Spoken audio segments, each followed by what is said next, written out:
Apa itu ilmu? Kata ilmu berasal dari bahasa Arab alima yang artinya pengetahuan. Dalam bahasa Indonesia menggunakan istilah sains yang berasal dari bahasa Latin yaitu scio, scire, yang berarti pengetahuan. Apa isi pengetahuan ilmu itu? Ilmu mengandung 3 kategori, yaitu hipotesis dan dalil hukum. Hipotesis ialah dugaan pikiran berdasarkan sejumlah data. Data yang cukup sebagai hasil penelitian dihadapkan pada hipotesis. Apabila data itu valid, hipotesis akan menjadi teori. Jika teori mencapai generalisasi yang umum, maka akan menjadi dalil. Dan bila teori memastikan hubungan sebab akibat yang serba tetap, ia akan menjadi hukum. Apa itu pengetahuan? Secara etimologis, pengetahuan berasal dari kata bahasa Inggris yaitu knowledge. Dalam ensiklopedia of philosophy, pengetahuan adalah kepercayaan yang benar. Menurut Gazalba, pengetahuan adalah apa yang diketahui atau hasil pekerjaan tahu. Dengan demikian, pengetahuan merupakan hasil proses dari usaha manusia untuk tahu. Pengetahuan yang di manusia. 1. Pengetahuan biasa. Seseorang memiliki sesuatu di mana ia menerima secara baik. 2. Pengetahuan ilmu. Pengetahuan yang berasal dari pengalaman dan pengamatan dalam kehidupan sehari-hari. 3. Pengetahuan filsafat. Pengetahuan yang diperoleh dari pemikiran yang kontemplatif dan spekulatif. Dan terakhir, pengetahuan agama. Pengetahuan yang hanya diperoleh dari Tuhan lewat para utusannya. Manusia menemukan iptek karena manusia kembali pada jalan pikiran yang rasional. Pada zaman pra-Yunani kuno, manusia masih menggunakan batu sebagai peralatan. Pada zaman ini ditandai oleh kemampuan know-how dalam kehidupan sehari-hari, kemampuan meramalkan suatu peristiwa, serta melekatnya kekuatan magis dalam kehidupan mereka. Zaman Yunani kuno. Pada zaman ini, bangsa Yunani tidak lagi percaya terhadap mitologi-mitologi. Mereka sudah melahirkan atau menumbuhkan sikap uninquiring attitude, yaitu suatu sikap yang senang menyelidiki sesuatu secara kritis. Selanjutnya, zaman abad pertengahan. Pada zaman ini, aktivitas ilmiah selalu terkait dengan aktivitas keagamaan. Zaman Renaissance. Zaman ini ialah zaman peralihan ketika kebudayaan abad pertengahan mulai berubah menjadi suatu kebudayaan modern. Penemuan-penemuan ilmu pengetahuan modern sudah mulai dirintis pada zaman ini. Ilmu pengetahuan yang berkembang maju pada masa ini ialah bidang astronomi. Tokoh-tokoh yang terkenal seperti Roger Bacon, Copernicus, Johannes Kepler, serta Galileo Galilei. Zaman modern ditandai dengan berbagai penemuan dalam bidang ilmiah. Penemuannya adalah sistem koordinat yang terdiri dari 2 garis lurus X dan Y dalam bidang datar. Isaac Newton dengan temuannya teori gravitasi, Charles Darwin dengan teorinya struggle for life atau perjuangan untuk hidup, Joseph John Thomson dengan temuannya yaitu elektron. Dan yang terakhir, zaman kontemporer, yaitu abad 20 dan seterusnya. Pada zaman ini ada seorang fisikawan yang sangat terkenal, ya Albert Einstein.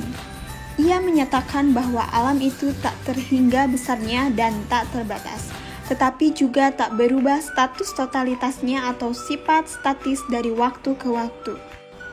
Ilmu pengetahuan itu mengandung 2 aspek. Aspek fenomenal meliputi masyarakat, proses, dan produk. Aspek struktural menunjukkan bahwa ilmu pengetahuan di dalamnya terdapat unsur-unsur sebagai berikut. Yang pertama, sasaran yang dijadikan objek untuk diketahui atau Gegenstand. Yang kedua, objek sasaran ini terus-menerus dipertanyakan dengan suatu cara atau metode tertentu tanpa mengenal titik henti.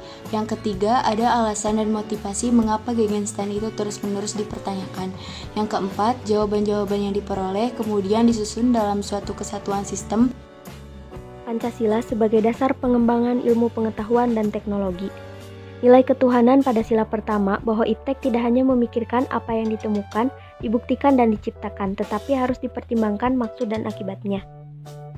Nilai kemanusiaan pada sila kedua bahwa manusia dalam mengembangkan iptek haruslah dengan cara-cara yang beradab. Nilai persatuan pada sila ketiga bahwa iptek hendaknya dapat menumbuhkan rasa nasionalisme, rasa kebesaran bangsa, serta rasa keluhuran bangsa sebagai bagian dari umat manusia di dunia. Nilai kerakyatan pada sila keempat bahwa pengembangan iptek haruslah bersifat demokratis. Nilai keadilan pada sila kelima bahwa pengembangan iptek dalam menjaga keseimbangan keadilan dalam kehidupan manusia. Urgensi Pancasila sebagai dasar nilai pengembangan ilmu. Kemajuan iptek tidak selalu memberikan dampak positif, tetapi juga memberikan dampak negatif, contohnya bagi generasi muda, yang mulai kehilangan spirit dalam mempertahankan nilai-nilai budaya bangsa.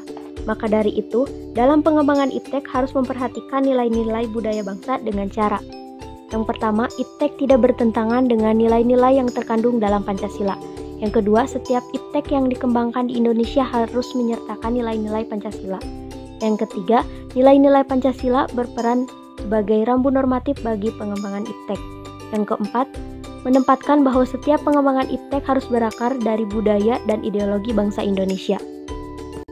Pentingnya Pancasila sebagai dasar pengembangan ilmu. Tujuan iptek menimbulkan perubahan dalam cara pandang manusia tentang kehidupan. 2. Perkembangan iptek yang didominasi negara barat mengancam nilai-nilai khas dalam kehidupan bangsa Indonesia. 3. Kerusakan lingkungan yang ditimbulkan oleh adanya iptek mengakibatkan resiko rawan bencana. 4. Gaya hidup global menggantikan nilai-nilai kearifan lokal. Dinamika dan tantangan Pancasila sebagai landasan pengembangan iptek. 1. Kapitalisme yang sebagai menguasai perekonomian dunia. 2. Lemahnya daya saing bangsa Indonesia dalam pengembangan iptek. Komunisme menyebabkan Indonesia menjadi pasar bagi produk negara lain yang lebih maju. 4. Pragmatisme yang berorientasi pada 3 ciri: reliability atau keberhasilan, satisfaction atau kepuasan, dan result atau hasil, mewarnai kehidupan masyarakat. Hubungan Pancasila dengan akuntansi.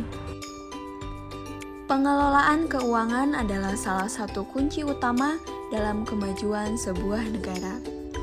Untuk mengolah keuangan negara, perlu penguatan kode perilaku yang disebut ilmu akuntansi Pancasila.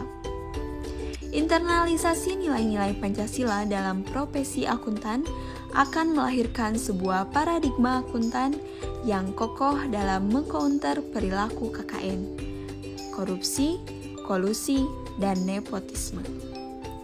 Akuntansi Pancasila membentuk pola tingkah laku pengelolaan keuangan yang nasionalis, kemudian terwujudlah sila kelima Pancasila, yaitu keadilan sosial. Kesan-pesan saya dalam mengikuti mata kuliah Pancasila sangat menyenangkan, apalagi jika dilakukan dengan kuliah offline. Saya sangat senang bila pembelajaran dilakukan melalui Zoom, karena saya lebih cepat memahami materi. Penyampaian Bapak Kosasi Adi Saputra yang menarik, asik, dan jelas membuat saya nyaman belajar Pancasila. Saya selama mengikuti pelajaran Pancasila bersama Pak Kosasi, yaitu saya mendapatkan ilmu Pancasila secara nyata.